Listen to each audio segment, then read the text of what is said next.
My Dear Fiona by Frances Rosenfeld. Chapter 7, Charon's Boat.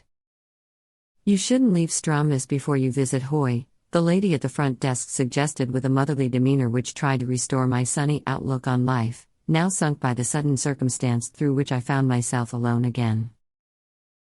She smiled encouragingly, and pointed towards the pier, to the approaching ferry. Hurry up, now. If you rush, you can get there before it leaves. She nodded approvingly in response to my befuddled expression, and I obeyed her suggestion without too much mental struggle. There were only a few people on the ferry, braving a fog so thick the contours of Graemsay Island, which we almost brushed on our way to Hoy, were barely visible. As I entered the mist, the world as I knew it stayed behind, its joys and its pains, the music and the laughter, the plans and dreams. A different place awaited at the end of the fog, and the other travelers, veiled in the mist, looked like shadows, sharing a ride with me in Charon's boat to the island of the dead. This realm beyond the mists you approach in silence. Nobody talked. We walked quietly, a distance from each other, to respect our solitary retreat, instinctively following in each other's footsteps along the wooden path snaking through the eerie wilderness towards the giant monolith of Dwarfystane.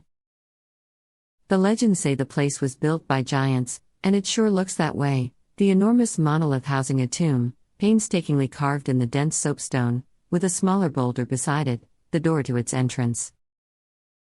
Who could build such a thing? Who other than giants, or dwarfs, says the lore.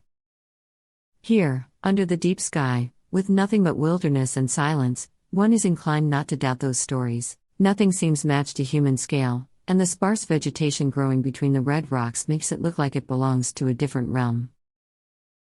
There is a grave not too far from Dwarfystane, that of Betty Corrigal. There are a lot of Corrigals around these lands, Fiona, but this blood of yours got to enjoy her final resting place alone on an island all to herself, in a romantic valley filled with flowers. Not a cheerful story, I'm afraid.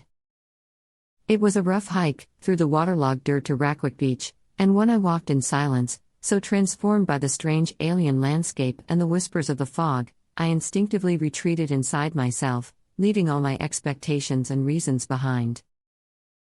I walked for an hour, maybe, noticing the shift in the landscape and feeling, rather than assessing, that we were approaching the shore.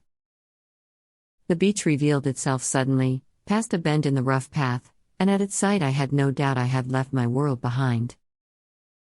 A mass of round boulders, polished and glimmering in the wet fog, lay between me and the sea, like giant empty snail shells of several species.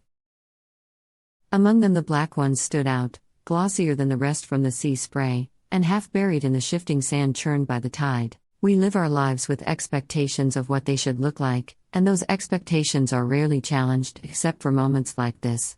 I wasn't hungry, I wasn't tired, I felt like my body wasn't even there, just my consciousness, unencumbered by physical constraints, standing tall on the natural sea wall at St. John's Head, with the tall pillar of the Old Man of Hoy standing guard in the distance, my arms stretched out to embrace as much of reality as I could reach, and one with it all. The Island of the Dead.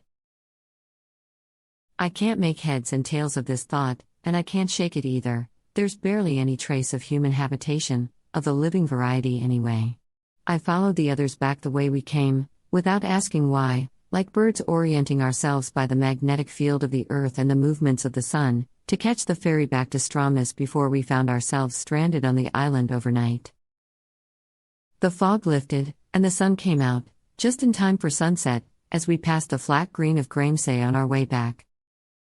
You must be tired, the lady at the front desk welcomed me, smiling. It's a long hike. Hungry, I realized suddenly, as if my return to the land of the living brought back with it all the needs and frailness of the latter, and I felt inexplicable relief. Nothing a hearty broth can't cure, she replied. The music was building up to a peak in the busy streets, and as I walked among the festival participants, sharing in their exuberance, I felt like my whole day had been a dream, too far removed from normal life to ponder. There are experiences you talk about, photograph and share, and then there are those that change your vantage point. They don't belong anywhere in this world.